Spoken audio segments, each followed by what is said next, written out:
Good evening, Dr. Shashikala. Good evening, all of you. Good evening, Dr. Aftab, and good evening to all of you. Our Vice Chancellor and the President for GMEC has joined. He will start the session now. I could see Manish ji also here. Aftab ji, Manish ji, both Manish, Dr. Manish Verma and Manish Rajoria ji, both have joined. Good evening. Yeah, everyone. welcome you all. Yeah.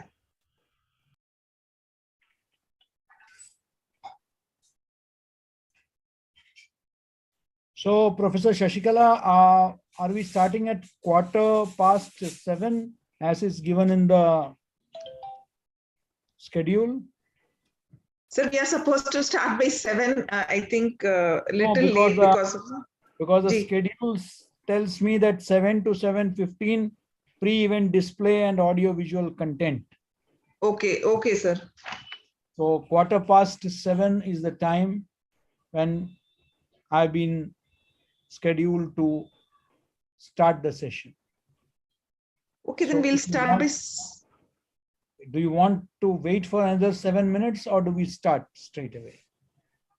I think all the panelists are here.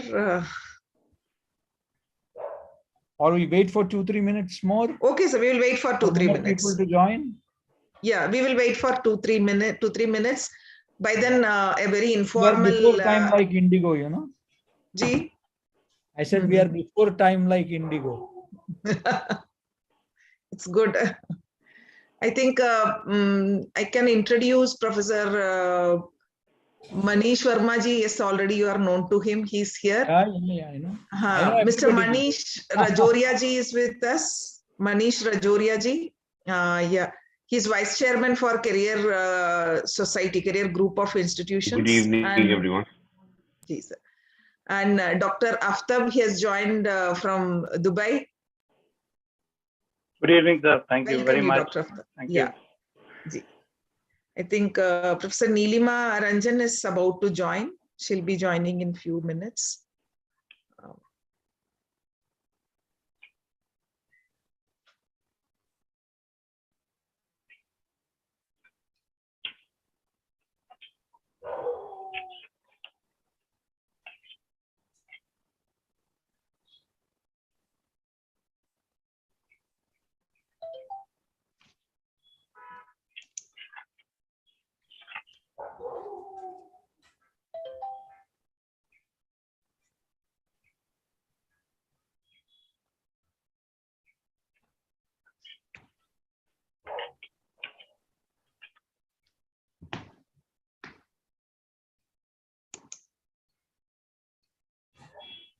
We could see purple turtle design in the background of Manish Rajoria ji.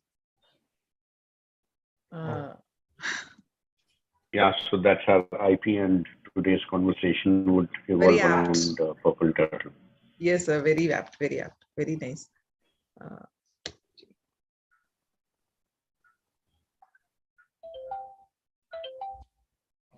Maybe you can speak to Professor Neelima.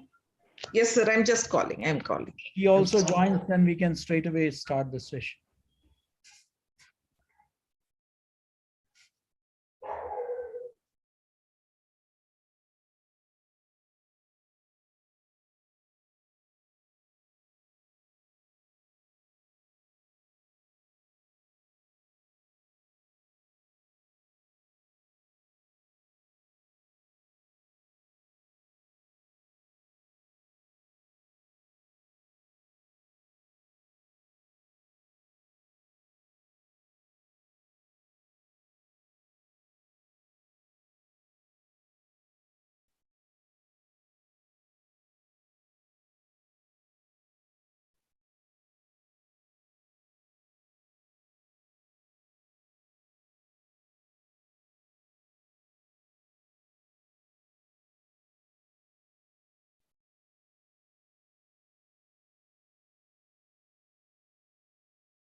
Yes, she's joining now, sir.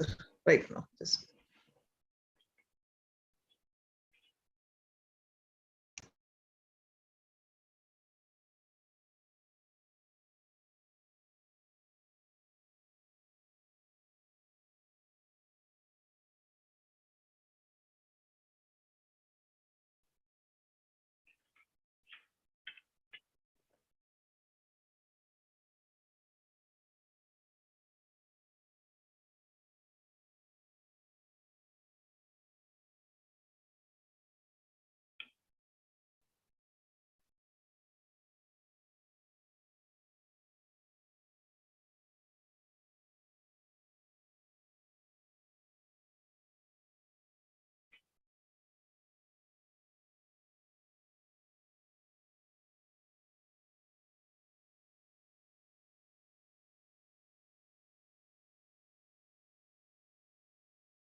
Lima Ranjan has joined. Welcome you, ma'am. Yes. Welcome you for this. Yeah. And Dr. Alfred Hussain, who's the session chair for today's session, he has also joined. Just we are making him as the panelist. He's in the attendees, like we'll make him as panelists. Now all are here, the complete panelists.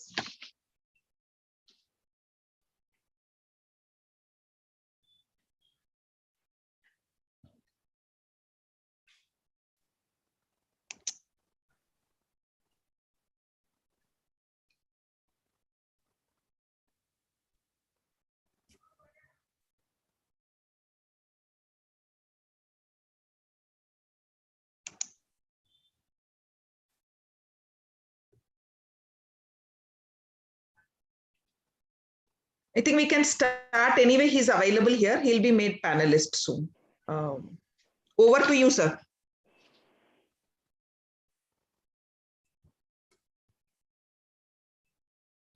I think it's a matter of few seconds. Let him also join. Okay. The scheduled time is still 1 minute away.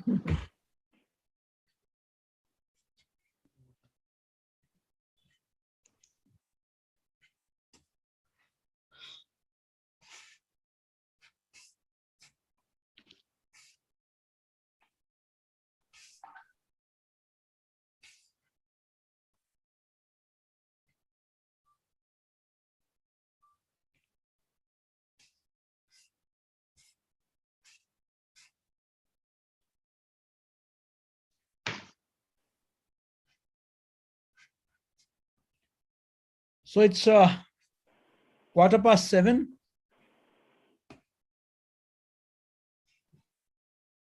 So we start.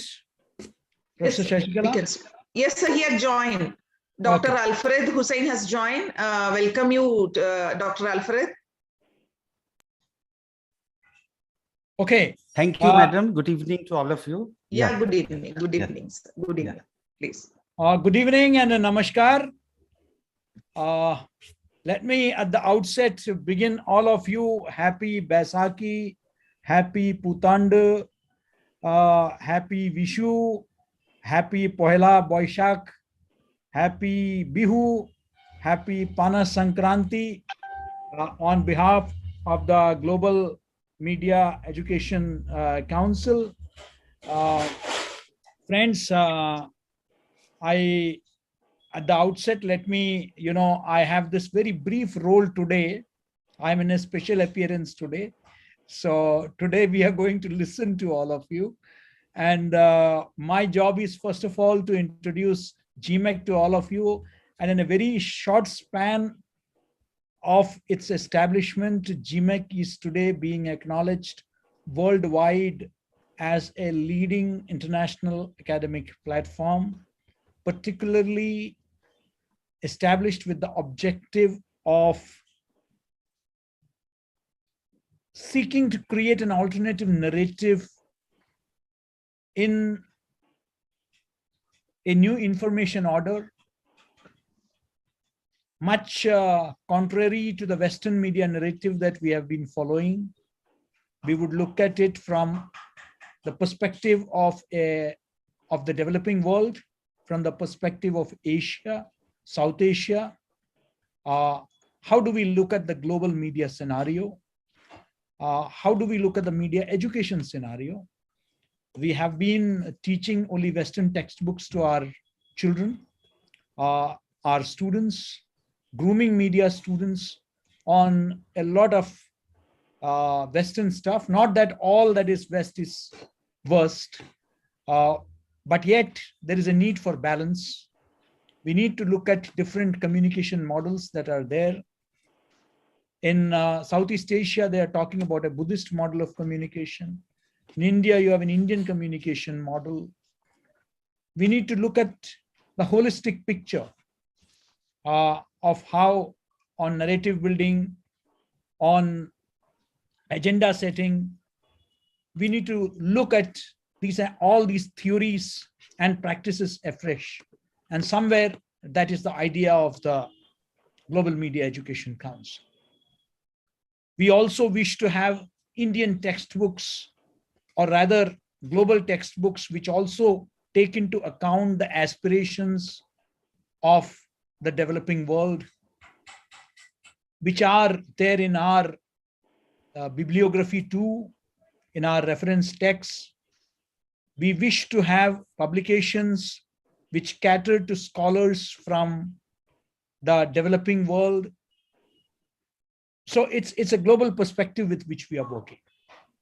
And as part of this journey, we have started this 75 years of India's independence. To celebrate that, to commemorate that, we have started this series.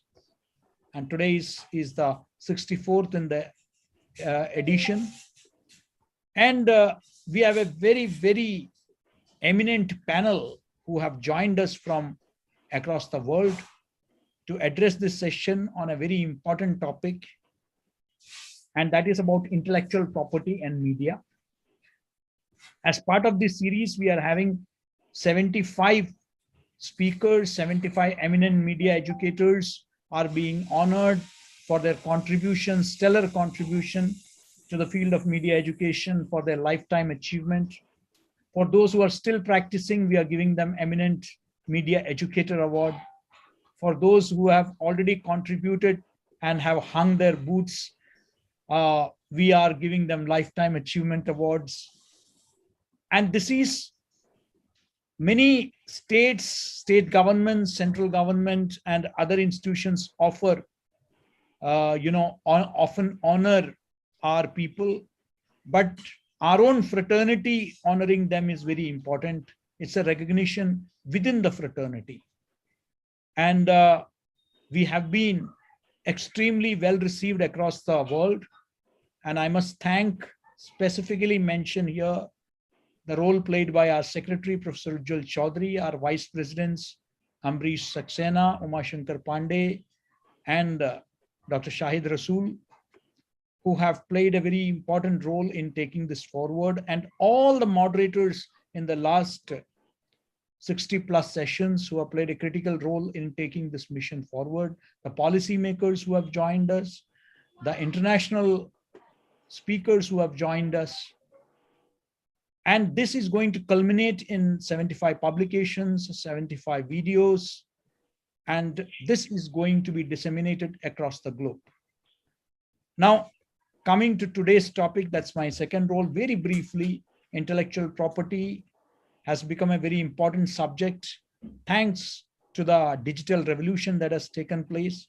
Some platforms are already taking preventive precautionary steps to check copyright violation, trademark violation, but much needs to be done.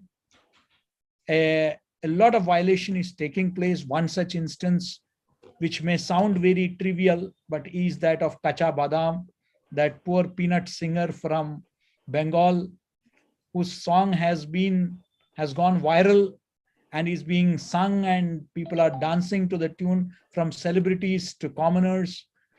And with great difficulty, he has got some payment after some media reports.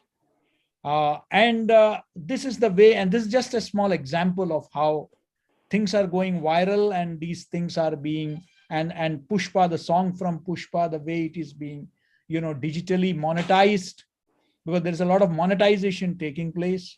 And of course, at a larger level, there are bigger issues involving trademarks, patents, which all needs to be discussed at a time when the revolutionary changes are taking place in the media, particularly in terms of technology.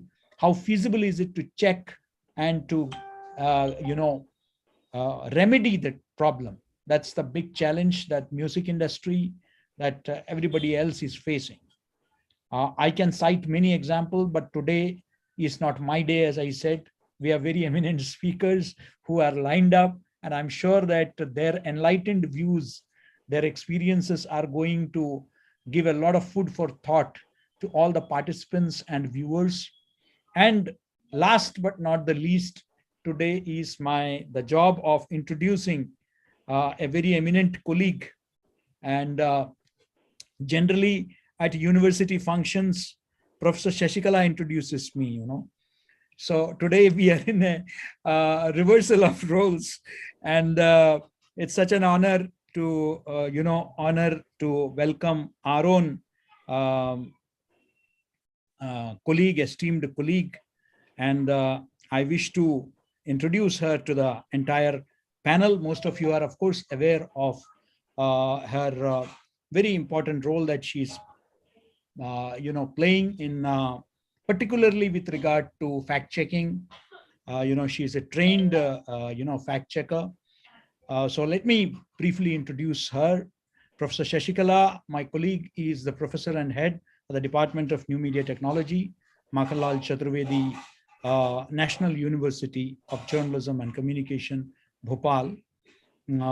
She's also the Dean Academics of the university. She is also the authorized trainer for fact checking, chairman of the University Women's Cell, UGC Nodal Officer for the university. She has 26 years of research and teaching experience, published more than 70 research papers in national, international journals and conferences, contributed 6 chapters in edited books as a vibrant technologist. Her passion for academic research and industry relevant course development in the area of new media technology, with particular focus on data journalism, new media content design, ICT, and social media data analytics are notable. She has organized several faculty development programs, training and capacity building programs for academicians, defense officers, and public relation officers of new media and social media. She is an active member in the new media policy documentation, ICT curriculum designing and framing, policy gaming, and policy making for the gaming industry. And I also would like to take this opportunity to welcome today's session chair, Professor Dr. Al Farid Hussain, our chief guest, Professor Neelima Ranjan, our eminent media educator, whom we are going to bestow upon the award tonight, Professor Dr. Manish Verma, our international guest, Dr. Syed Aftab Ahmed, our corporate speaker, Mr. Manish Rajoria, and ladies and gentlemen, I present Professor P. Shashikala. Thank you.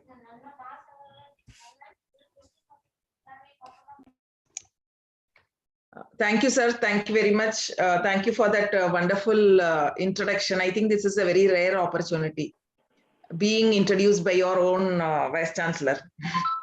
And as President of Global Media Education Council, yes, we really appreciate the academic community. As I represent the academic community, we appreciate, we recognize, and we stand by you in all the efforts of GMEC.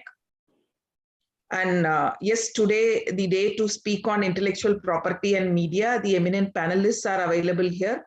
And I feel very happy, and honestly, I feel grateful for GMEC for providing this opportunity to be here with the panelists who are known for their intellectual inputs and the ethics they have followed throughout their profession, because I knew each one of them very closely. That's why I'm able to say this word very boldly.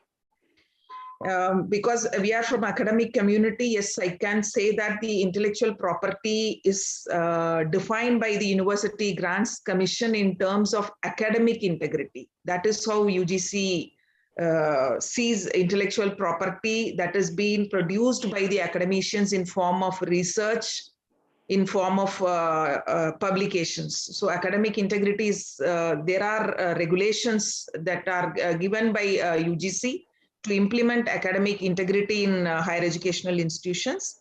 But to speak about this, we have eminent panelists. So again, I take this opportunity to welcome our chief guest, Professor Neelima Ranjan, who's a retired professor and also principal. Earlier, she was principal for Govt Naveen College in Bhopal. And Madam will be speaking on language and media, the importance of language in media and also in the case of intellectual property rights.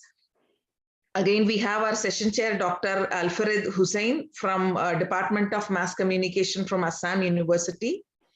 Also, we have eminent media educator, Professor Dr. Manish Verma, from who's the Pro Vice Chancellor and Vice President from University College of Bahrain. I welcome you all to this session.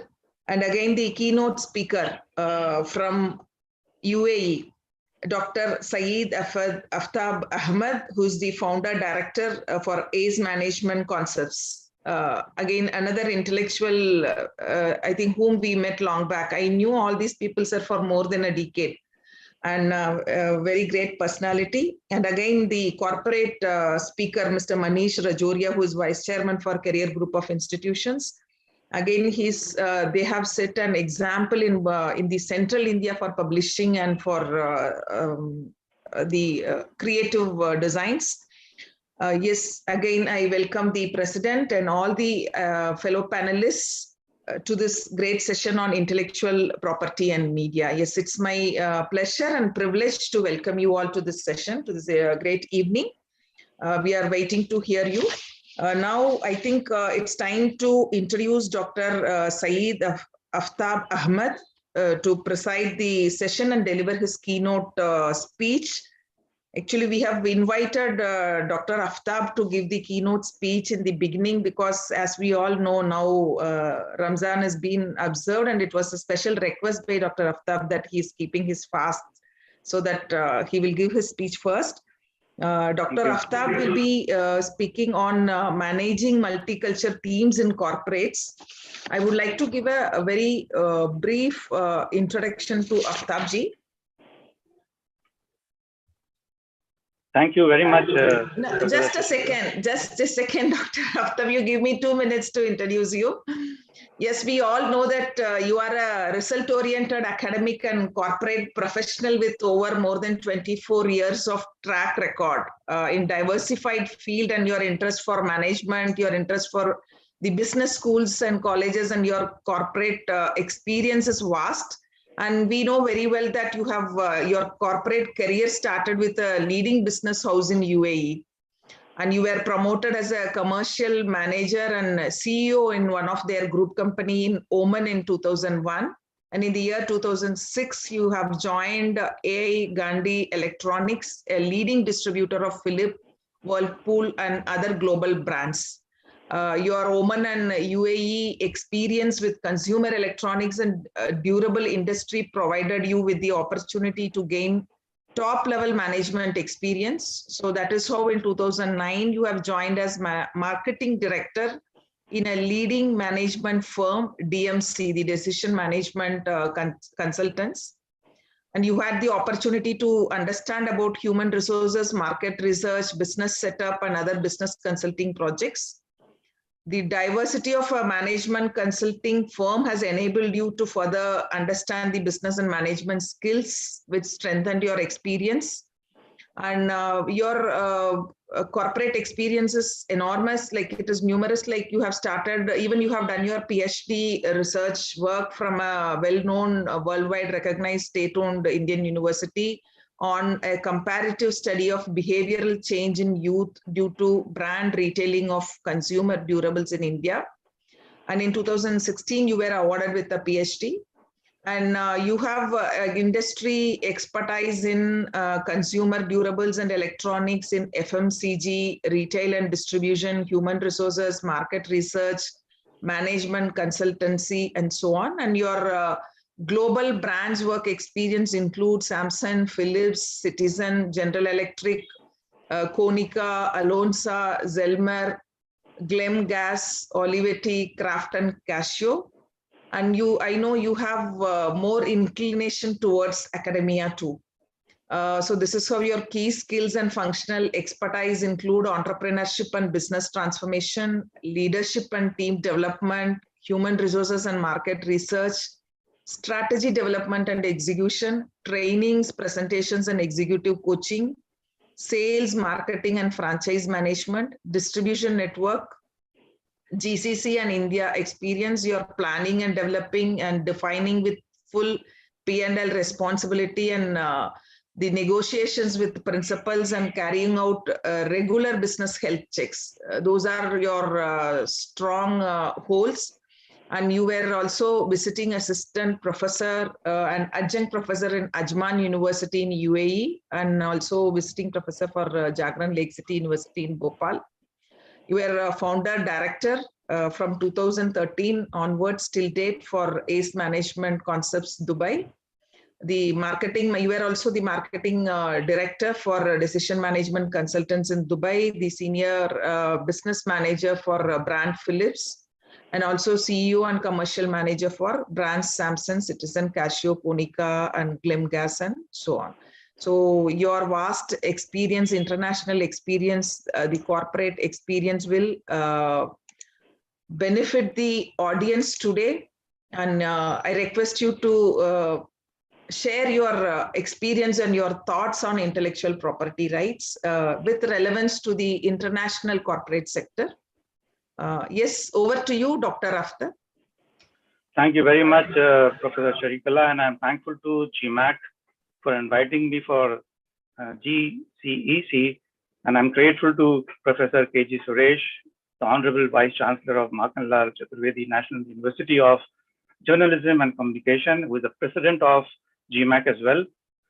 My thanks to Professor Nilima Ranjan, who is the chief guest, and all eminent speakers, Dr. Manish Verma, Dr. Manish Rajoria, and Dr. Hussain.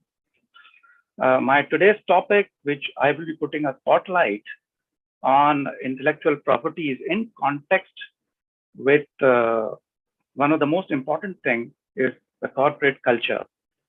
Corporate culture has been least addressed as an intangible asset in a company, and there's a lot of scope for research on this. Now, properly understood culture in this context of intellectual property, it refers to the instinctive or reflective decisions of employees, what they're disposed to do or not. A good culture is one where the staff are disposed to act in ways that align with the interests of the business, avoiding things which cause detriment to the business, or which can cause a loss to the company. So in relation to the intellectual property of a business, a good culture is one where employees inherently recognize the value of the intellectual property and need to protect and maintain it. Now, if we see the linking of intellectual capital or intellectual property to companies' performance, it is linked to the corporate culture. And finally, to the corporate performance. A little attention has been paid to most important intangible asset of all, that is the corporate culture. However, because just something is hard, it does not mean that we should not do it. So going deep into the understanding the corporate culture, how it basically safeguards the intellectual properties and how important it is in terms of in a company's or corporate environment.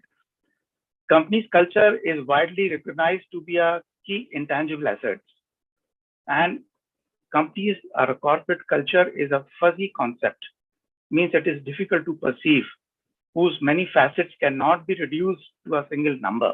So it is a difficult thing to basically conceptualize and understand in terms of intangible asset or intangible property. Moreover, there is no consensus, what exactly is a good culture. And a culture is a very long durational intangible asset in a company. Now, there are certain things we call as organizational cultural profiles. Now, companies basically work on different kind of OCPs, like organizational culture profiles.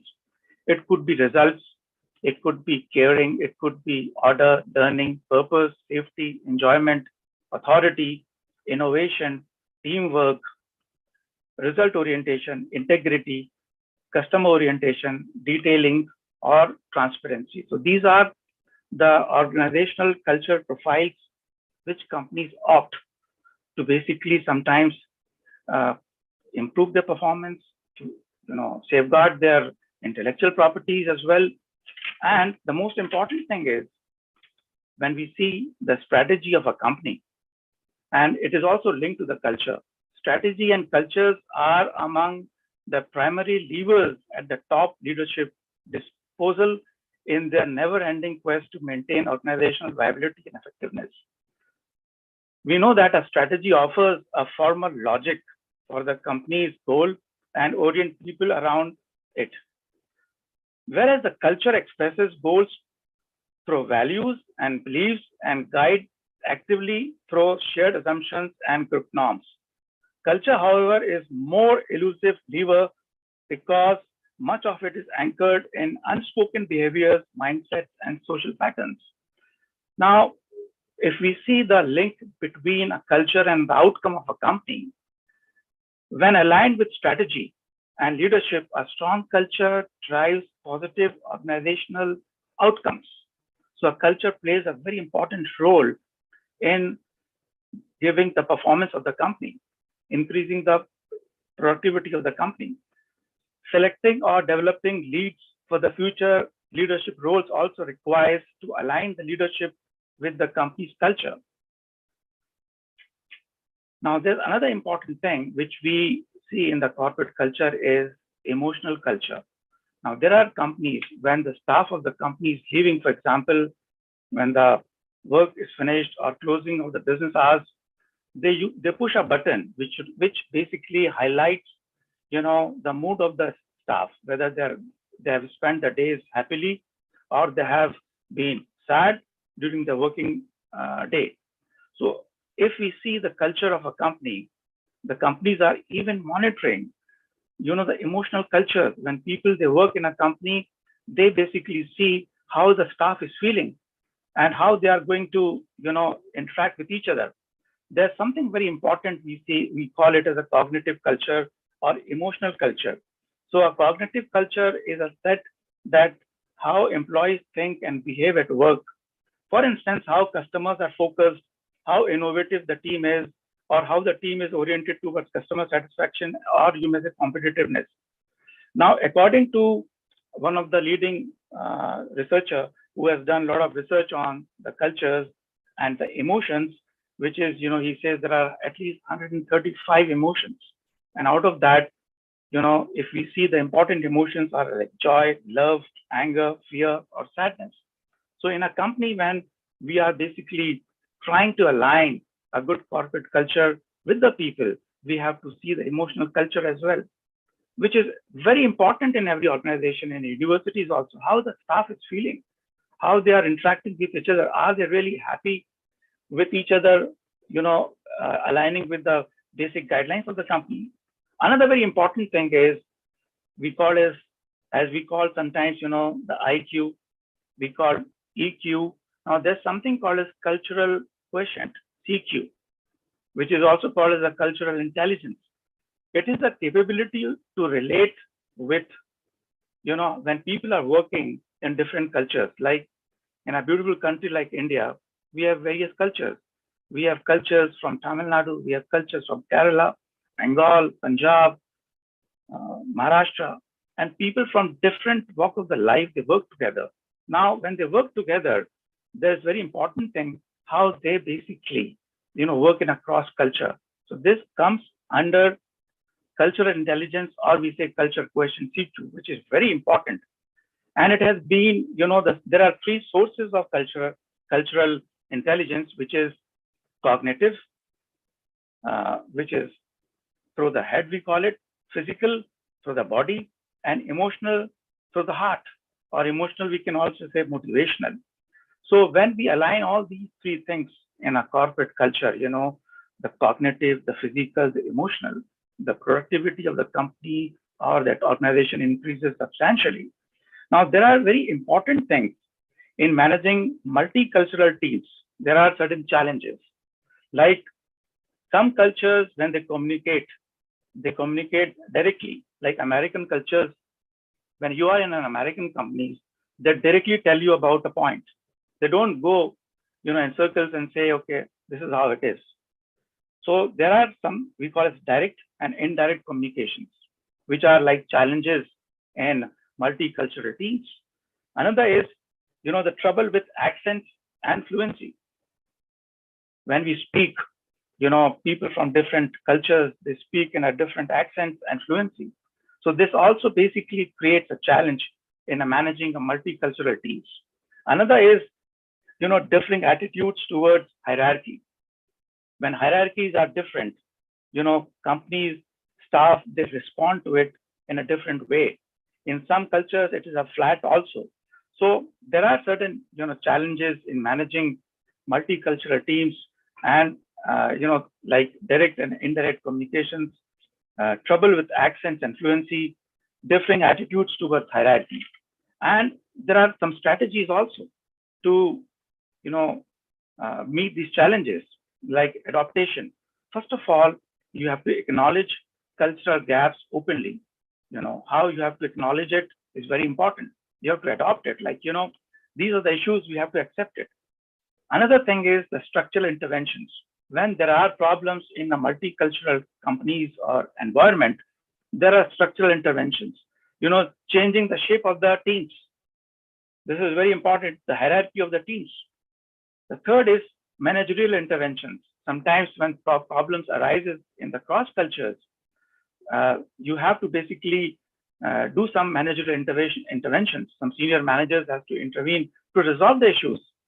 And sometimes when things are not resolving, there's exit, removing a team member in order to, fulfill the, achieve the goals.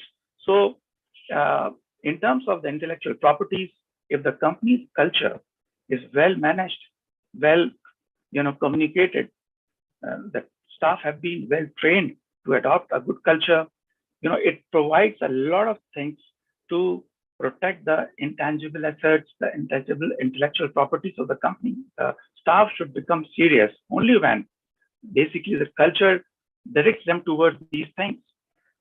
I will rest my case by a very famous quote: culture eats strategy for breakfast. If the culture of a company or organization is not good, whatever strategy you make, it is going to be doomed for sure. So to basically, even to manage and to protect the intellectual property of a company, the culture has to be, very well communicated. It has to be very well educated in the company staff, how they can protect the intellectual properties when they are serious about the various ingredients of the culture. As I have told you, the OCP, the organizational culture profile, which are, I will just reiterate once more, the results, caring, order, learning, purpose, safety, enjoyment, authority, innovation, teamwork, result orientation, integrity, customer orientations, etc. So once the company is well cultured, well trained on imbibing the roots of the culture, they can play a very important role in protecting the intellectual property of the company. Thank you very much, Professor Shashikala. Thanks a lot. Thank you so much, Dr. Aftab. I think in the lines of EQ and IQ, you have given us the new terms, cultural quotient and cultural intelligence, CQ and CI, and the importance and necessity of managing multicultural teams in corporates. Thank you so much, Dr. Aftab, again. On behalf of GMAC, I thank you for this wonderful speech. And to carry, to move on, now I request our session chair, Dr. Alfarid Hussain, who's Assistant Professor in Department of Mass Communication in Assam University, to give his chair address. But before that, I would like to give a brief introduction about Dr. Saeed Murtaza Alfarid Hussain, who is a Senior Assistant Professor at Department of Mass Communication in the Assam Central University at Silchar. Having more than 17 years of teaching and research experience, he's a postgraduate in mass communication and journalism from Tezpur Central University. And also he has done his master's degree in English literature from Delhi University. He has been awarded with a British Council Fellowship to attend a training course on conflict reporting in UK that was conducted by Thomson Foundation at Cardiff University in Wales and Belfast in Northern Ireland. He was also awarded a Rotary Scholarship to attend a 6-month course on peace and conflict studies at Chulalongkorn University in Thailand. And he did his PhD on media framing of intra-state conflicts in Assam from Berhampur University in Odisha under the supervision of Professor Sunilkant Behra, who is also mentor for GMEC. His primary research interest is media framing and is currently supervising doctoral research in the areas of social media and political communication, visual culture, and media literacy. So far you have guided 5 scholars under your supervision, and more are doing their research presently. With all due respects, I invite Dr. Alfred Hussain to give his address. Yes, doctor. You are not audible. You are not audible. I think you have to unmute yourself. You're muted. Yeah. Am I audible now, madam? Yes, perfectly. Yeah. You're audible. Yeah. You're audible. Okay. Thank you, Madam Dr. Professor P. Sashikala, for this introduction, and namaste to Professor K.G. Suresh, Honorable Vice Chancellor of Makhanlal Chaturvedi National University for Journalism and Communication, and who's also the President of GMEC. And it is my honor to be alongside with him in this webinar series today, the 64th edition of this long series, which is one of the longest in the world. And it is my privilege to be present here today alongside some of the distinguished speakers and luminaries from the corporate sector. And it was at short notice that I got a call from Professor Sashikala to be part of this webinar. And it is my privilege to be part of it. And as a session chair, it is my honor to just give a brief overview about the topic in hand today, which is intellectual property and the media. And then we'll go ahead with the rest of the program. First of all, I'd like to thank GMEC and this GCEC, Global Communication Education Conclave, for inviting me to chair this session on intellectual property and the media. It is a privilege for me to be alongside Professor K.G. Suresh, Honorable Vice Chancellor of Makhanlal Chaturvedi National University of Journalism and Communication, Bhopal, and President of GMEC in this virtual meet today. I welcome all the participants who are present here today at this webinar series.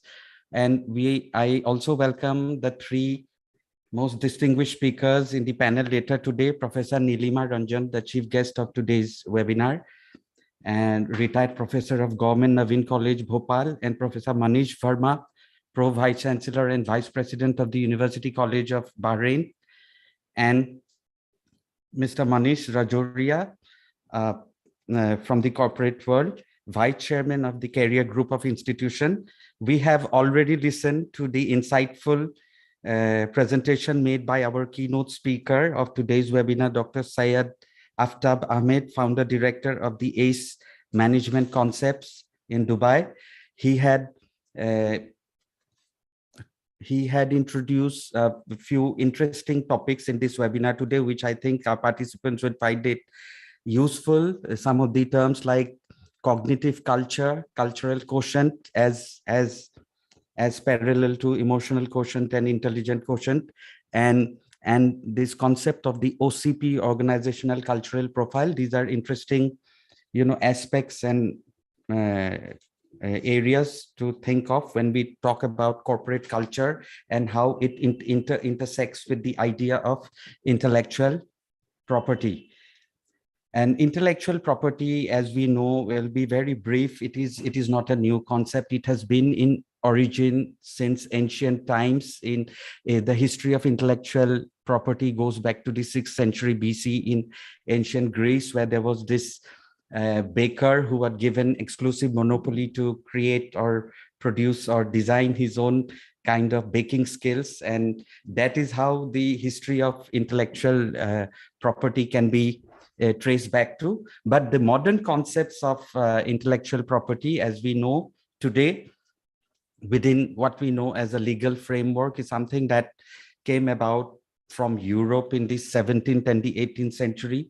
We are already familiar with terms like the doctrine of fair deal and the doctrine of fair use. These are some of the frameworks within which, you know, the originality and the ownership and the authorship and the proprietorship of somebody's work of art creation and production and literary works were sought to have been preserved, and the interest of the author, the interest of the creator sought to have been, you know, safeguarded.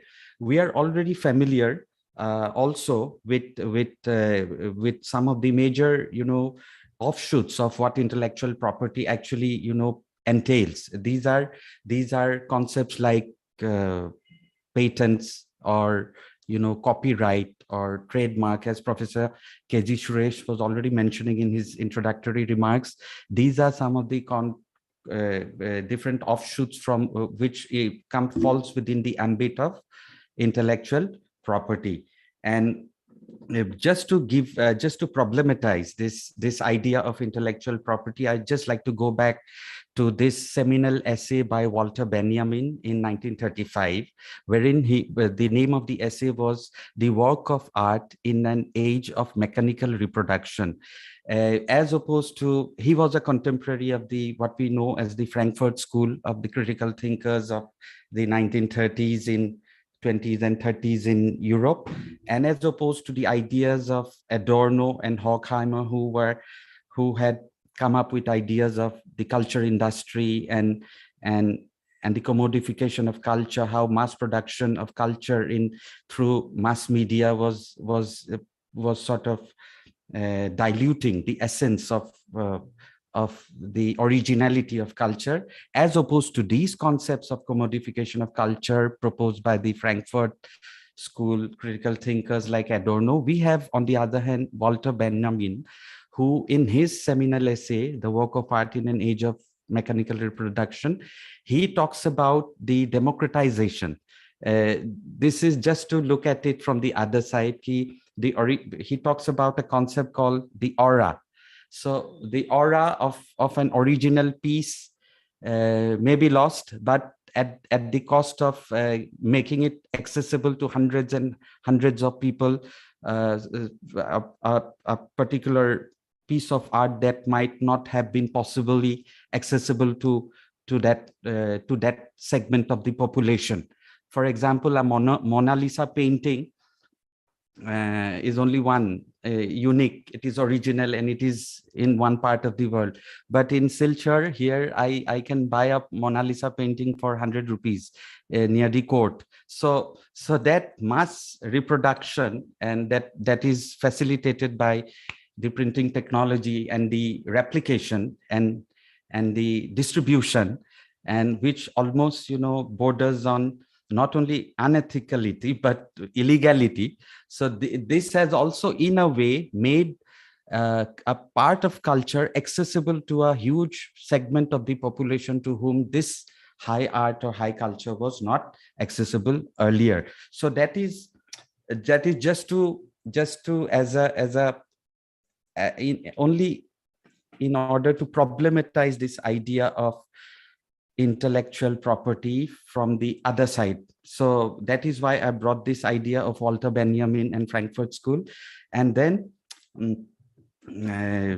another aspect that needs to be, I think it will be discussed in this webinar today, or maybe in the, but this is something that we can ignore at our own peril, and that is the advent of artificial intelligence and what bearing implications or repercussions or you know, how are we going to deal with issues of intellectual property when a work of art is not produced by any human beings at all. So when it is machine made, and so this is a kind of area that needs a little bit of more probing, a little bit of from within the from the state as well as the industry, particularly the media and the entertainment industry. How are they going to deal or contend with ideas of machine-made work of art. So that is something we will need to contend in the near future.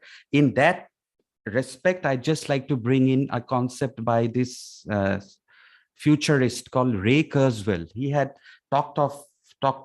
spoken of a concept called the singularity.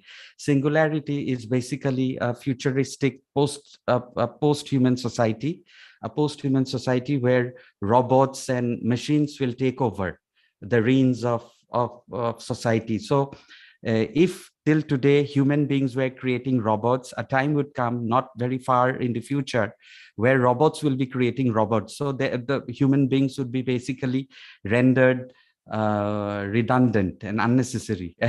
So this is also a concept that might have implications to the ideas of intellectual property and ownership and authorship and the ideas of who owns it, who is the owner. And just as an aside, it is a idea that also people deal with while in the field of production. For example, in non-fiction filmmaking, particularly documentary filmmakers, there is always a tussle between the filmmaker and the people whom he has filmed, or the subject matter of his story. Who is the owner of that particular documentary film? Is it the subject matter, maybe a film on the tribal community? Is the community the owner of that film, or is the filmmaker the owner of the film?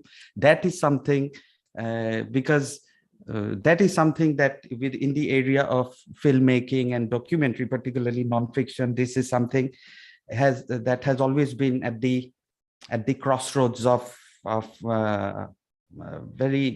it is not very clear. The concepts of ownership is not very clear, and sometimes there is a feeling that it has been appropriated by the filmmaker. The ideas, the emotions, the stories of a particular community has been appropriated by the filmmaker for his own commercial gain, maybe. So, and then just to add on to the complexities of the advancements in technology brought in by digital convergence and optical fiber and high-speed internet and user-generated content platforms, and all these things have come together to create a very complex, fluid, we are in a state of flux where the old ideas of intellectual property, of copyrights and trademarks might not actually be adequate to address the challenges of the future. So this is a thing that I just like to toss around in this webinar today. I just like to get the response from the other speakers, and the advent of social media, because social media has brought about a new kind of society today, which is not only a knowledge society, it is a prosumer society, a society where the producers are consuming content and the consumers are also producing content, and nobody knows what they are doing with each other's content, and it's a whole landscape of cross currents of ideas and thoughts getting appropriated all the time. We see it all the time on Facebook, we see it all the time on Instagram, and this ideas like plagiarism and counterfeiting and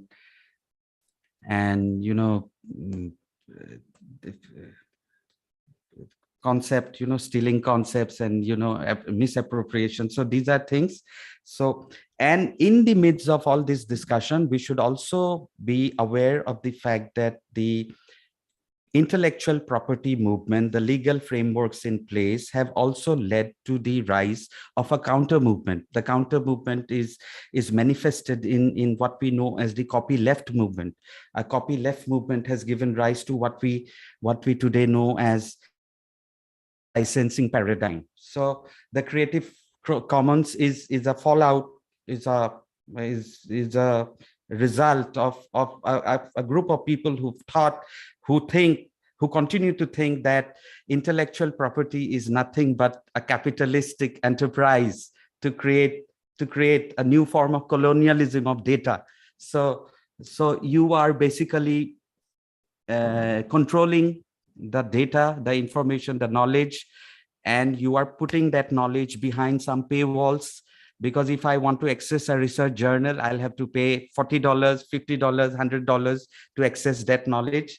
And most of these publishers and most of these, corporate entities will, in the name of intellectual property, is also leading to what is called a denial of the universal access to information and knowledge. So these are some of the counter thoughts that have occurred in the last decade or so, and these are something that we need to respond to. But at the same time, of misappropriation of somebody else's work of art or a creative artifact cannot be undermined. So in order to face the new challenges what technology has brought to the ideas of intellectual property, we need the state and the industry, the media and the communication industry, they need to come together and then prepare adequate techno-legal responses, and that might go in alignment with the radical shifts that are happening in the media landscapes, particularly the collaborative ways in which things are created nowadays, for example, Wikipedia. So these are some of the ideas I had just randomly thought of, just putting it up in this opportunity that I have got today. And in the end, I just like to state, in this fluid and the flux state of convergent media technologies brought about by the integration of communication and telecommunication infrastructure, it is also facilitated by the networks which are creating a prosumer society. The producers are also consumers are also producers, and it is indeed a challenging task for the media and the entertainment industry and the state to devise newer techno-legal responses to combat the infringement and violation of intellectual property. And finally, I would like to end with this, all my random thoughts as a session chair today, with this new concept called the NFT. NFT, it is a short for what is known as non-fungible token. So non-fungible token is basically digital, an asset. It may be a digital autograph, or it may be a digital work of art, and you store it in a system which is a blockchain technology, and then it becomes it is an asset, and you can sell it off or you can auction it off, and people are willing to pay millions of dollars to buy. This is something which is being triggered by the newer technologies, blockchain technology, and also it is these kind of developments will push further the necessity to push the frontiers of the existing legal frameworks in our understanding of intellectual property. With this, I end my observations and some of the thoughts that I thought I'd share with you. And we would like to hand over to Professor Shashikala to take it forward, please, madam. Thank you, Dr. Alfarid Hussain. It's such an impressive intertwining of the topics. I have noted every word.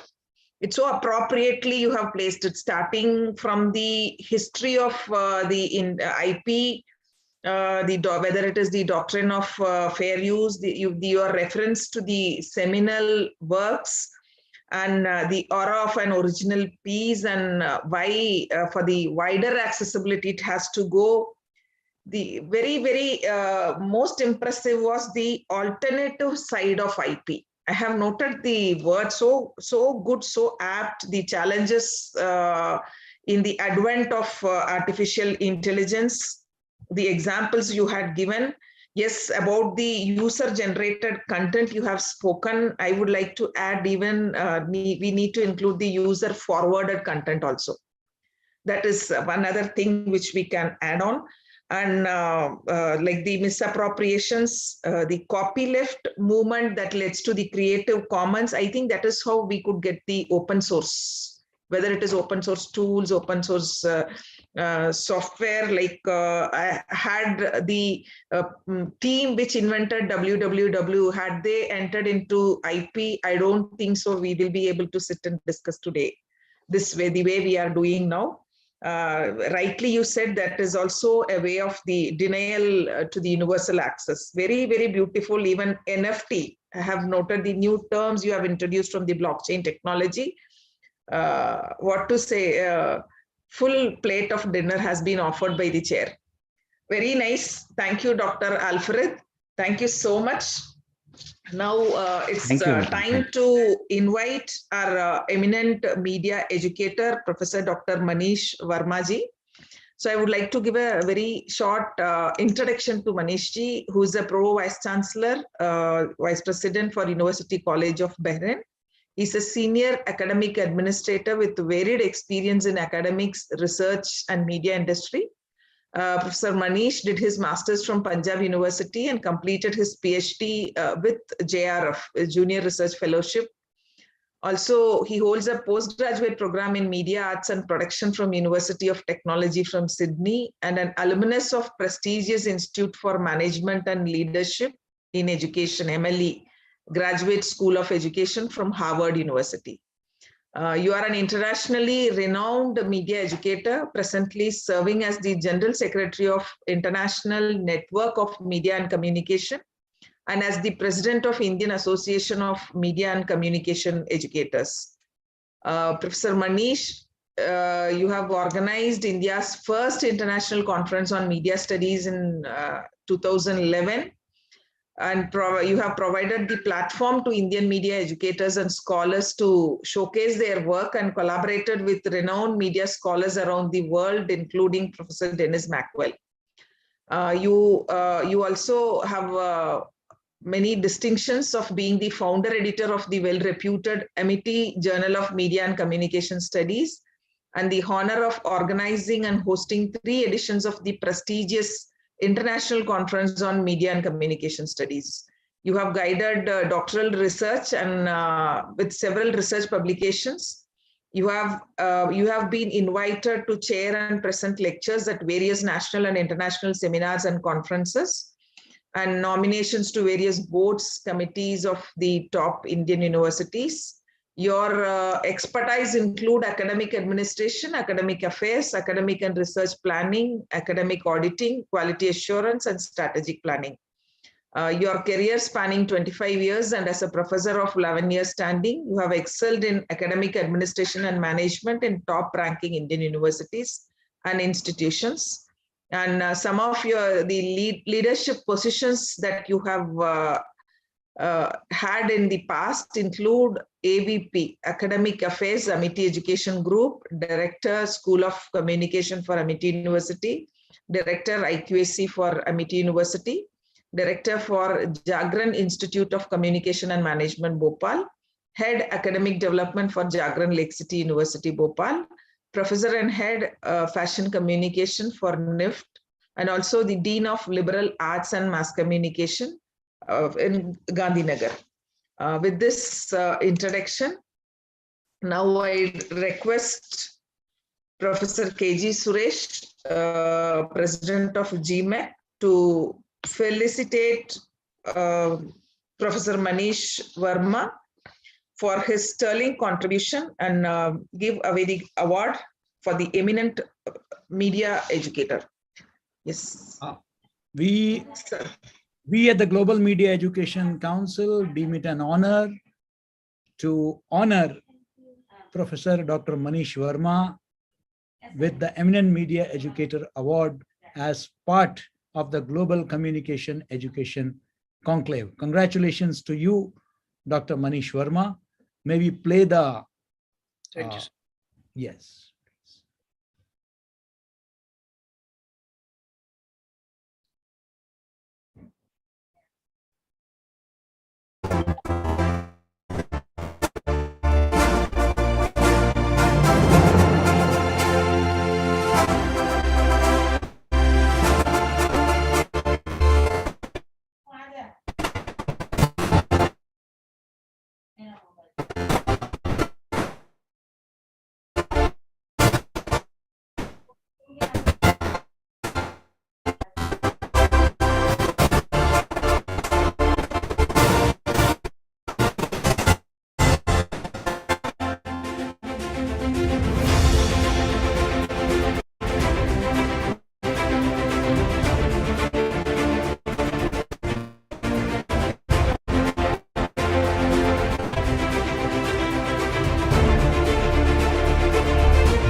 Congratulations, Thank Dr. you. Verma. Many congratulations, Professor Dr. Manish Verma, for Over to you being now. conferred as eminent media educator. Yeah. Dr. Manish, yes, over to you. Thank you. Thank you very much. Respected Professor K.G. Suresh, Honorable Vice Chancellor, Professor Shashikala ji, eminent guest today with us, Professor Ranjan, Dr. Ahmed, Dr. Hussain.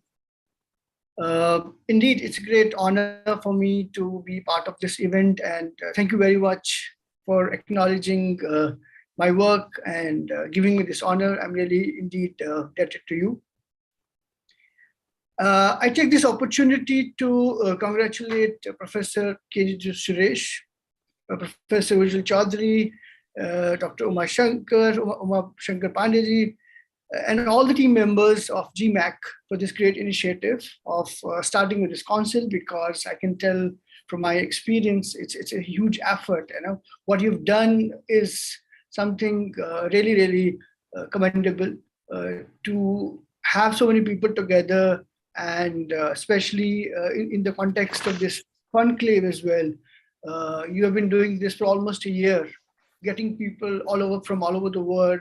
It's a huge challenge. So congratulations to you, your team members who have been working day and night for this. And I'm very sure this whole content or the knowledge that you've created will help a lot of young scholars, students, and as they will be exposed to different topics, the one like the one we're discussing today, and this will really add to the body of knowledge in terms of media studies, and it will lead to many relevant media researches as well. As far as today's topic is concerned, with so many experts present here, I don't think I can add much, but I will definitely like to share my understanding. Looking at what Dr. Ahmed has shared, he has given a very interesting organizational context, organizational cultural context to IPR. And Dr. Hussain has not left much to talk about. He has, in fact, covered everything. He started with giving an historical background, and he has tried to define the current problem. He has added in terms of future. He talked about artificial intelligence. He talked about a future where there will be a concept of singularity. And he talked about an opposite concept of creative commons and the democratization of the whole content. And I think he has covered most of it. I will just talk about at the functional side of this whole topic, because that's what I think is left from my side. Because I was thinking of talking about NFTs, but he's already touched upon that as well. So my understanding of intellectual property is that there are four key areas when it comes to intellectual property. First is patents, and then you have trademarks, then you have copyrights, and then maybe designs. So a patent would mean that whenever you come up with new innovation and something useful, then you go for your patents. Trademarks would be when it comes to, especially in the context of media, you have brand names, logos, and copyright is one act which covers most of what we do in media. For example, literary work, artistic work, dramatic work, music, cinematography work, sound recordings. And when we look at media, we have media industry, which includes television, newspaper, radio, magazine, internet. And with the advent of social media, now we have text on Facebook, we have images on Facebook, videos, links. When you look at Twitter, again, you will have text, images, video, and Instagram again with videos and text. So as someone who is coming up with something original, because intellectual property is a property which is based on intellect, the very simple definition of that. So if you're creating something original, you may like to protect that. You may like to, because there are so much infringement happening with kind of platforms you put your content on. There are a lot of possibilities of infringement happening. So as per the law, you can be protected when it comes to trademark through brands, logos can be protected through trademarks. And this is Trademark Act of 1999. Under that, there are a lot of provisions in trademark. You need to understand it, like from the legal standpoint, you must understand there are 45 categories. And within those 45 classes or categories, you need to register yourself in the right category. So there are like category 1 to 45, and media may be there in category 41 or 2. And you must understand that where exactly you fit into. So you may have to take some legal help, but as per the law of the land, it's a very simple process. But you must be aware and you must use it to protect yourself. When it comes to written content or videos or anything literary, you have Copyright Act of 1957, which is a very comprehensive act, which covers a lot of things. And as all of us from media, and we have studied this subject of media laws. I'm not sure if we are still teaching that to our undergrad or postgrad students, but it is very essential. And I think we should make it compulsory that we teach intellectual property right to all our students, be it in undergrad or postgrad, because these are the people who will eventually produce content. So it's important they are aware of their rights and how to protect their content.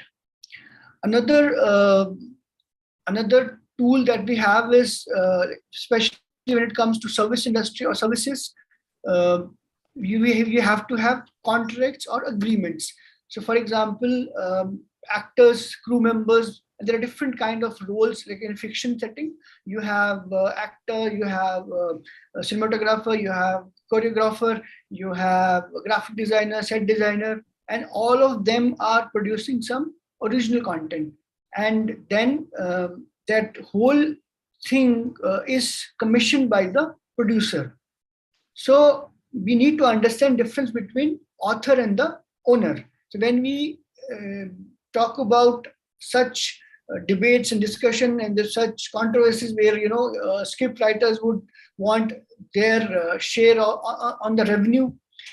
So when a producer hires different people, be it actors or different crew members or script writers, they normally sign the agreement, and those ownerships, the author will transfer the ownership to the owner. Owner is the producer. So this is how most of the contracts work. So be it a journalist, be it a producer. So we saw that there was a controversy when Arnav left Times of India or Times Now, and he started a new channel, and the Times of India claimed that he took a lot of stuff from Times Now. So as a person, while you're working for any media organization, you have to sign those agreements and contracts that anything that you produce while working with that media organization will be the property of that media organization. So that knowledge must be given to students who are working in the media industry.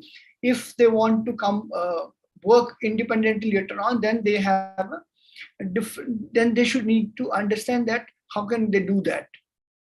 Another very important aspect of digital world is that we must understand information technology. So as we register ourselves in any platform, be it Facebook or any other platform, we normally accept terms of use. So when we accept anything from any platform, we must understand how that particular platform is going to use your data. So there are privacy policies, there are two terms of references, there are compliance, and those awareness should be there with the like Facebook.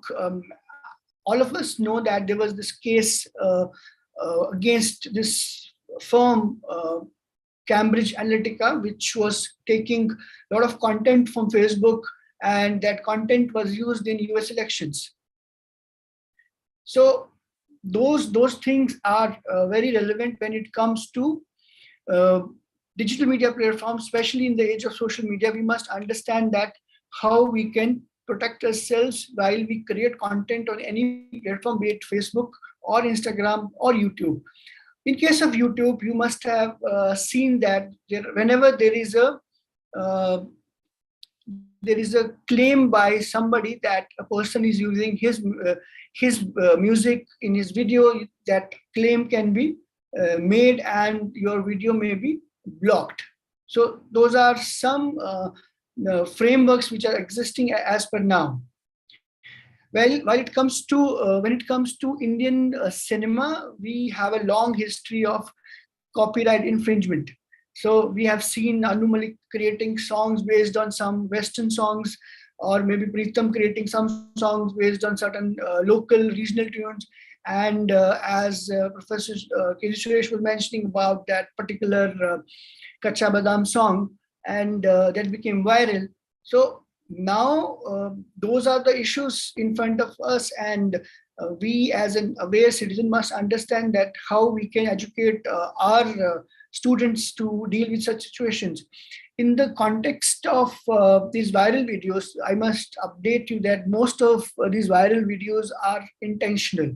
Most of these, like for example, if you hear any singer going viral suddenly, those are not always very organic way. Those are pushed by paid advertising, and there is a there are deals agreement in place when those videos go viral and those singers become famous, and the agency that does that for that particular singer will get share in his earnings. So that agreement happens before they start making viral videos. So those are the legal aspects which are already placed in the industry. So when it comes to, again, coming back to Bollywood and Indian films, there are a lot of things that these copyright or trademarks can protect, but they cannot protect an idea. So you can protect a lot of things, like you can protect a script, you can protect lyrics, you can protect a whole musical composition, but you cannot protect an idea. For example, if somebody, in case of Indian films, we have a standard script where you have a hero, you have a heroine or actor, actresses, and then there's a conflict and there's a happy ending. So this is how most of the Indian films used to work. So that was used in almost Indian films, like in all the Indian films. So that you cannot copy. For example, if there is a Hollywood film based on any particular theme or particular idea, that there is an actor like Eddie Murphy doing 10 different roles within a movie. Similarly, this can be adapted by any Indian producer or director, and he may do a similar thing where an Indian actor may play 10 different roles. So they cannot claim on the idea, but if you have shot the film, shot in a similar way, or there is a similarity in scripts, then you can claim that. We have come a long way from that stage. Nowadays, there are a lot of deals when you tend to adopt Hollywood films. We do agreement with them. And by doing agreement, there are a lot that producer or director can take from that film.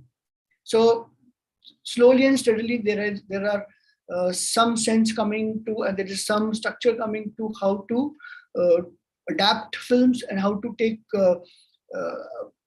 inspiration from the other industries around the world.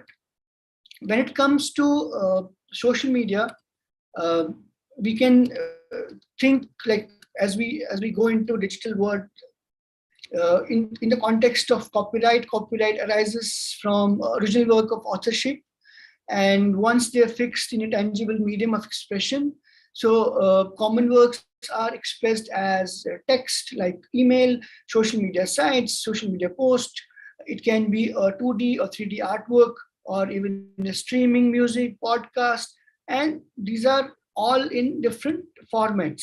So if you want to ensure that how you protect yourself or how you use that, try to have permission to use other person's work. And just because you found it on internet, it doesn't mean that it's free to use. So to avoid infringing on others' work, link to their work, add link to their work, don't make a copy on their sites, and give credit to the owners. In case of the, as we talked about, fair use. So fair use gives you a lot of, we must understand what is fair use and how it can be used. In context, fair use, we can use copyright material in case we are doing critical reviews, we are doing news, and especially in case of education or educational institution setting, we can use, but we should always give credit to the source. And there are takedown notices to prevent infringement of your rights in social media. And you must be aware of fair use rights for you and for others. And before you ask anybody for takedown of their work, you must be aware of user policies of social media platforms. Mere use of platform binds you to the terms of that platform. This can grant that particular platform, its users, a right to use your work for free on the platform or sometimes in the third party. So these are some of my understanding in terms of this particular topic. And I leave this to others to discuss and to add more to it. So, thank you so much, Dr. Manish Verma, for the very impressive speech again. So you have spoken on the functional side of the intellectual property.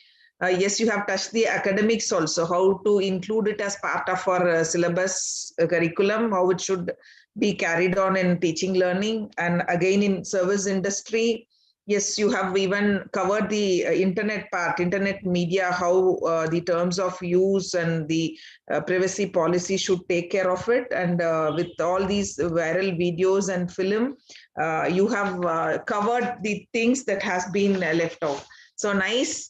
Congratulations to Dr. Manish, and thank you for this wonderful speech. Now moving on, I would like to introduce our chief guest, Professor Neelima Ranjan. Ma'am, Professor Neelima Ranjan is retired professor from the Government Naveen College, Bhopal, who has done her postgraduate in English literature and doctorate in American English. And she had been teaching graduate and postgraduate classes as professor in English in various government colleges of Madhya Pradesh for more than 40 years. And you have organized a number of national seminars as patron, and you have worked as in charge for NAC assessment for institutions many times. And you are practicing language skills for creative writing, and you have written and published 2 books in Hindi and 1 in English, and 2 more books are on the way. You are an avid reader. Ma'am, we at GMAC, we welcome you as chief guest in this evening. Over to you, Dr. Neelima Ranjan, ma'am.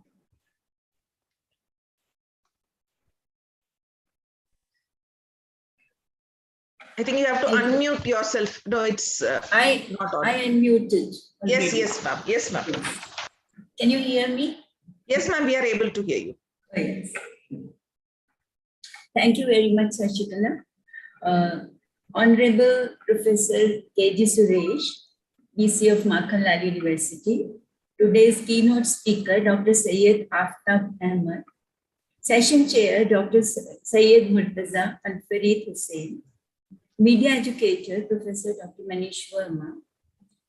Corporate speaker, Mr. Manish Rajodia. And moderator of the session, Dr. P. Sashikala, Dean Academics.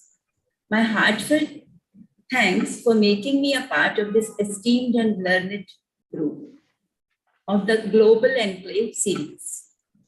Now, this talk, as Professor K.G. Suresh already introduced the subject. I'm not an expert of this subject, but what I could understand was he gave the holistic picture of digital revolution. Now, Dr. Aftab spoke about international property rights, corporate culture, and cognitive culture. It was very informative.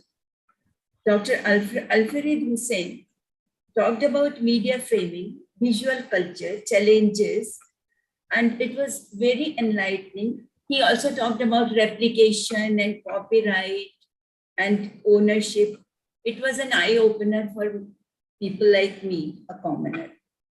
Dr. Manish Verma, first of all, I'll take this opportunity to congratulate you for receiving the Stellar Award. And I completely agree with you that intellectual property should be introduced in the syllabus. Maybe even if it is the regular higher education courses or at the school level, because the kids these days, they know so much about intellectual property and this. So it's the right time to strike the iron. Now, I cannot add much on technical aspect, but I'll be talking about language and media. So I had been teaching English for more than 40 years. And I feel fortunate enough to talk about the language as the backbone of any type of communication. It's a roadmap of culture and history. There are more than 8,000 languages spoken in the world and a big number of languages and dialects that are spoken in India. And every language, mind it, every language is unique in itself.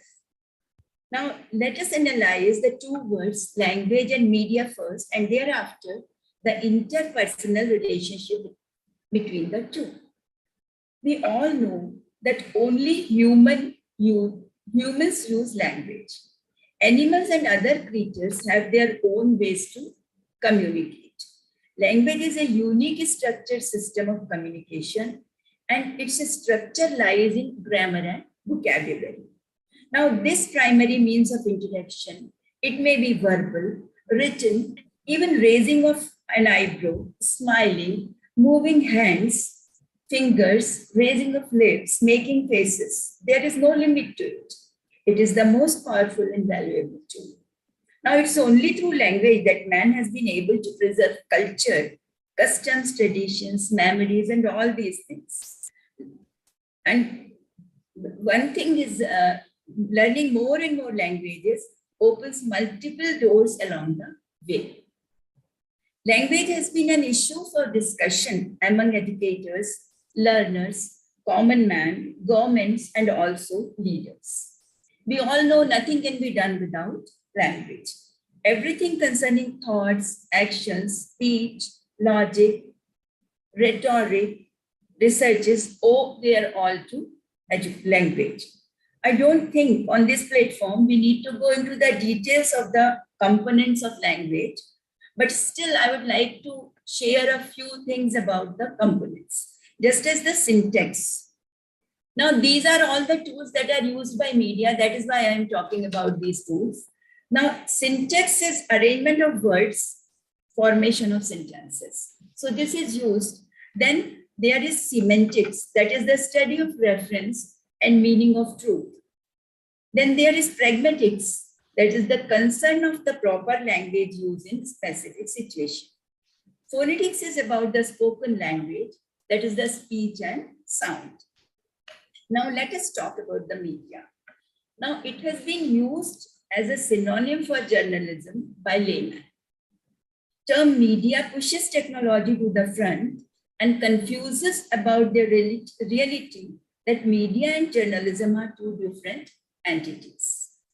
Journalism focuses on communicating with all walks of life, whereas media comprises of news, reviews, print magazines, journals, televisions, internet, movies, video games, music, cell phones, maybe so many things are there.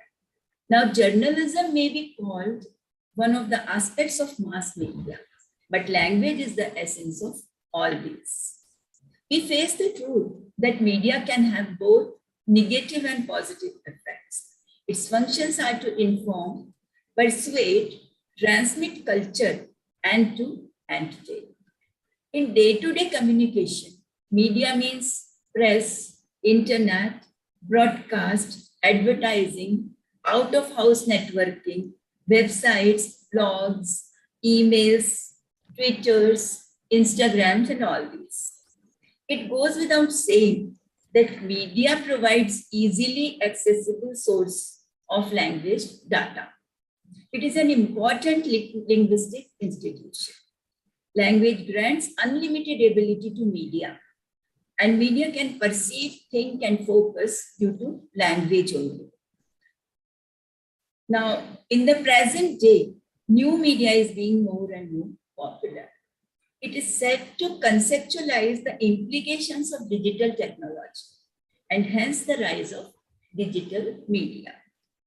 Tools of digital media are cell phones, tablets, gaming consoles, and I'm not well versed with all these things, so maybe my list may be short about that. Our daily lives have seen a revolutionary change. Language has also undergone a phenomenal change due to new media platforms like Facebook, WhatsApp, etc. Then emojis are there, symbols are there, thumbs up, thumbs down, likes, shares. The usage of such communication structure has changed the behavioral pattern within and without the families. It has affected the language, original language culture also. You can just visualize your kid calling from first floor, asking you to collect delivery by Zomato. The kid won't come down, but he will just ask you to collect the Zomato. Now, it was not so 10 years back. And there is a great progress in the field of technology, I agree. Communication has increased, means business communication, mass communication, business opportunities, and other walks of life. But there is a definite risk that opportunities to interact are getting fewer by day. Just think of about 2 years of Corona and how things have been successfully done digitally. So it is only due to media, I can well understand. But this is going to be a setback for language if media persists like that. I'm not slandering media, but I just want to mark that we have to find a midway, a balance. And this is going to be a setback for language of physical interaction and digital communication. And both these, physical interaction and digital communication, they need different skills. This scenario has resulted into regression of kids' vocabulary and grammar. They have fatigue due to excessive use of device. Their body postures are changing.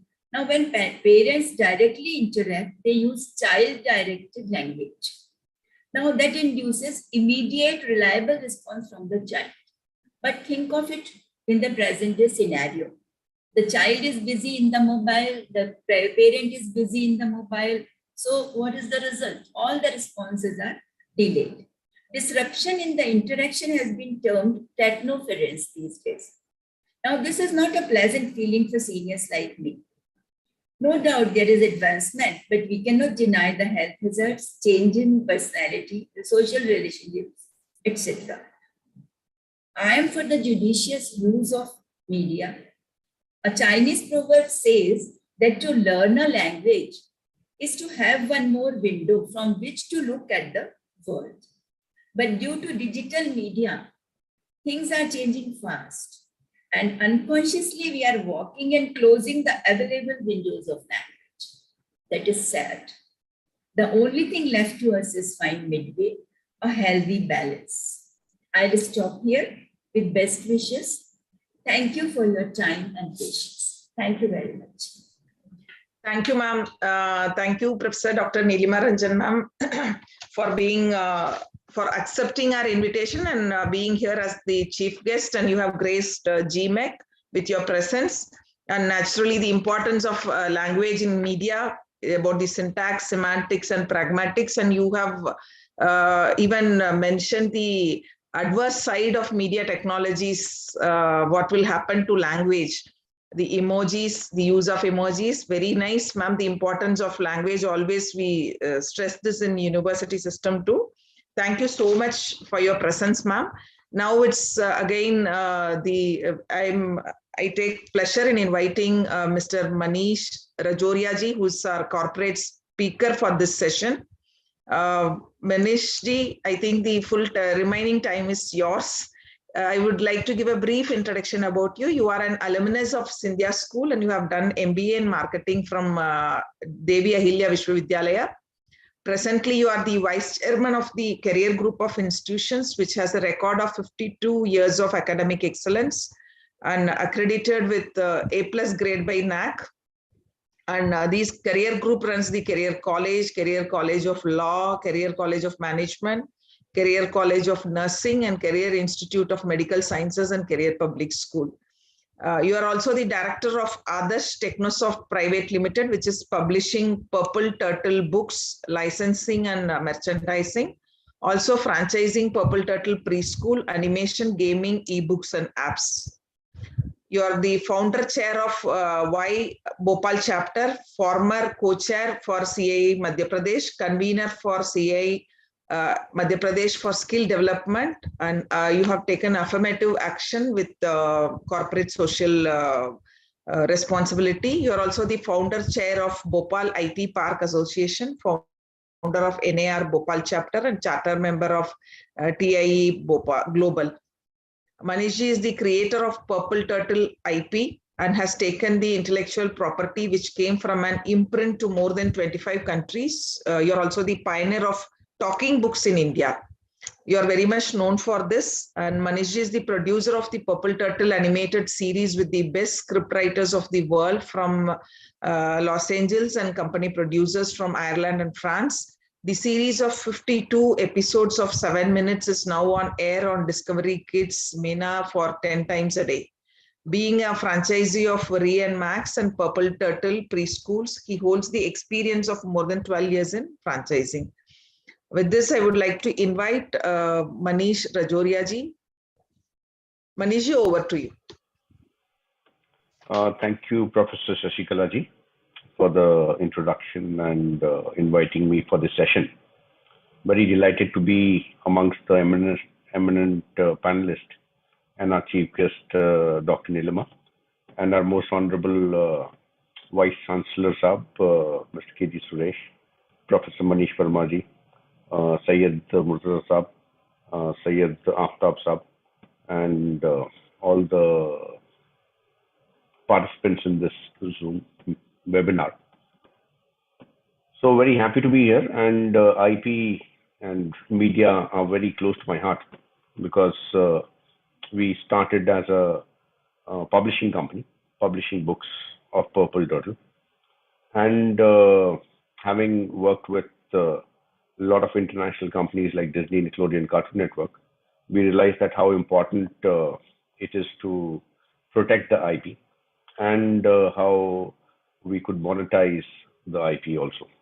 So we created an animated series, and now we are trying to license it out, franchise to preschools.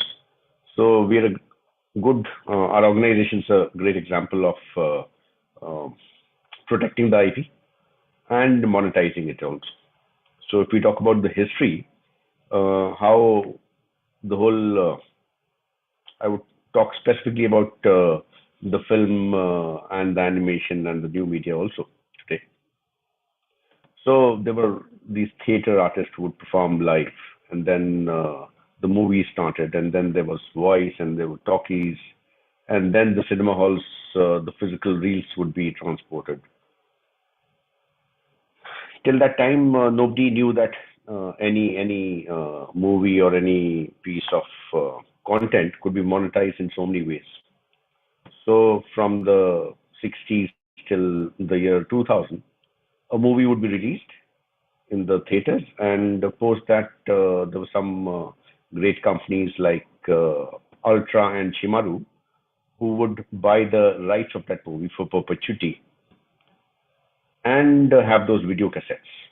So that is how they would pay the producer and use those movies in videotapes. They would make videotapes, sell them, and then they would rent them in the libraries.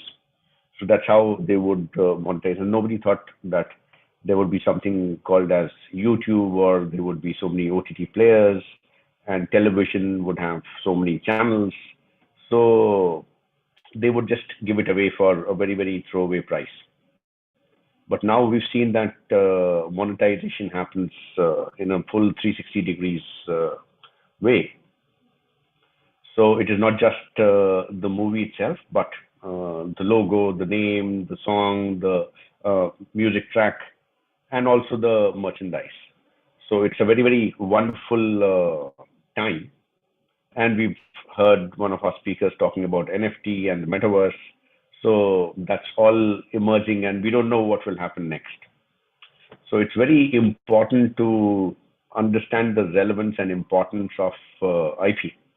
How to protect it is simple. You get a trademark done, you get the copyright done, you register your design. If there's some technology involved, you could just get it patented.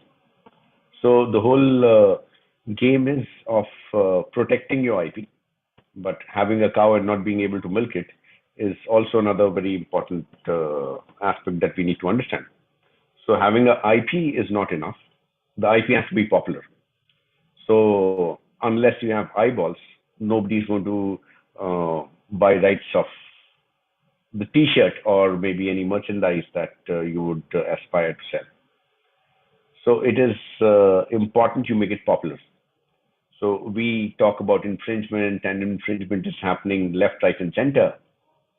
And in our business, at times we feel that the moment you see that your IP is being infringed, you should be very happy about it, that yes, you're so great that things are being copied and people are liking it. That's why they are copying it, selling it. And if we try and run after these people who are infringing things, I think we'll never be able to get to them, or we don't have the resources to sue them or recover anything. So very happy to say that Purple Turtle books are pirated and they are on the Baidu platform in China. So in my last visit, I was traveling and there was somebody sitting next to me in the car. And I was talking about how do we do something with the digital market here?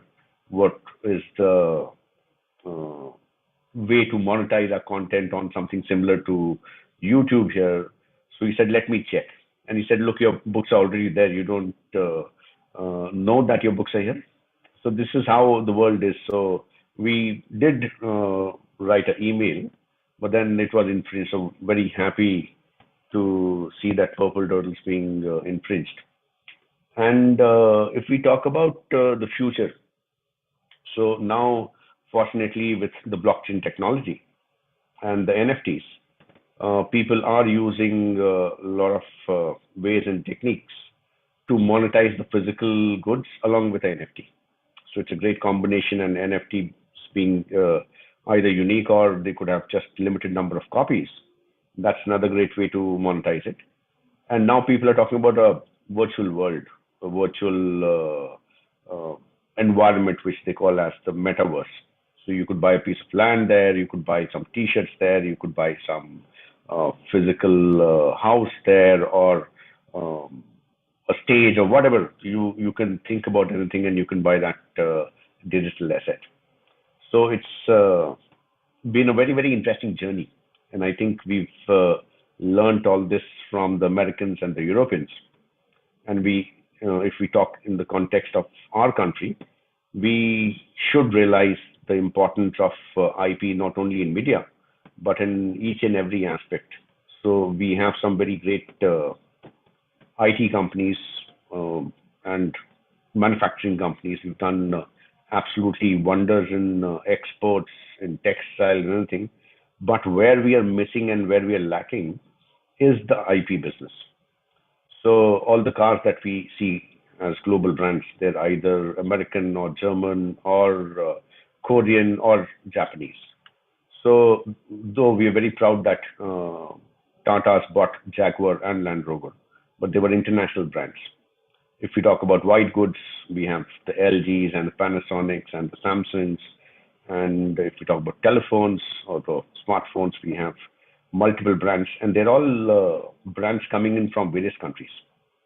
So I think it's high time we all focus on creating IPR, creating brands, and making India much more proud. And I think the government, the Prime Minister, everybody's talking about IPR. Everybody's talking about research and development. So not far, we would be global leaders in IPR also.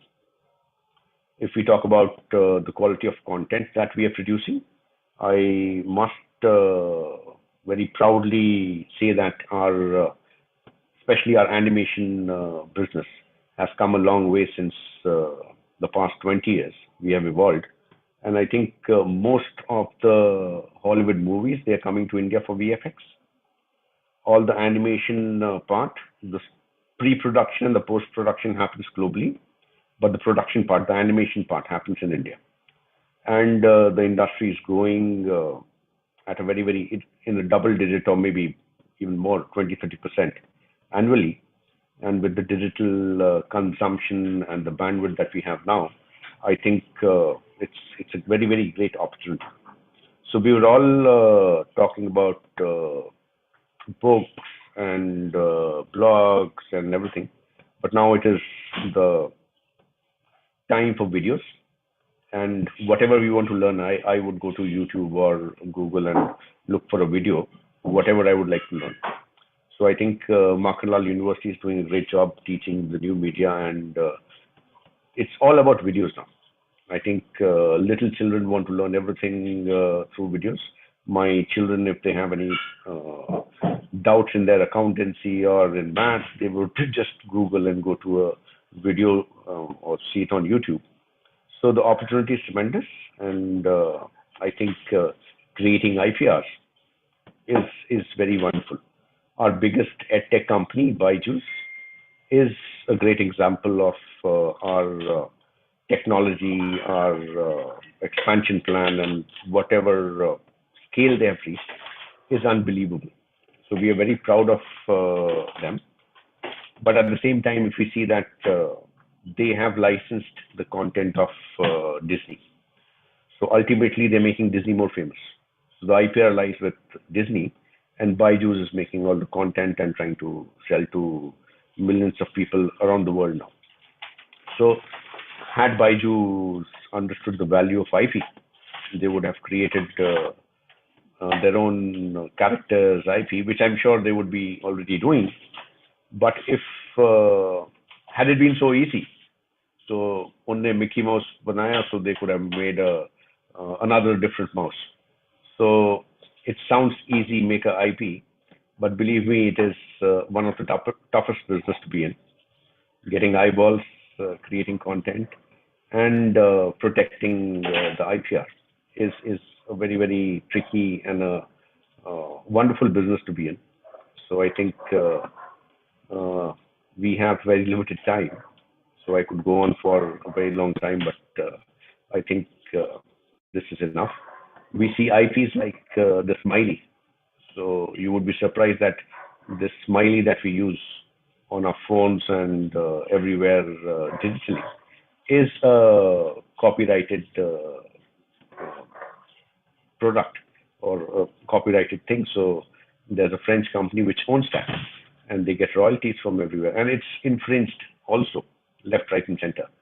There's a company which has the bubble wrap as protected IPs. They trademark that, and they sell T-shirts with bubble wrap. So the potential is tremendous, and our government is doing a great job. Our educational institutions are doing a great job, and I think very wonderful times ahead for all of us, and hope to see more and more IPs going global from our country. Thank you very much. Thank you, Manish-ji. Thank you very much, Manish Rajoria-ji. I think your talk was very practical, like about industry. Since you are a corporate speaker, you have given us valuable information about the publishing books, the IP, your talking book, and the IP infringement that happened with you, the experience that you had in China. I think that will be a learning experience for others too, even for the participants too, and the need for creating IPR.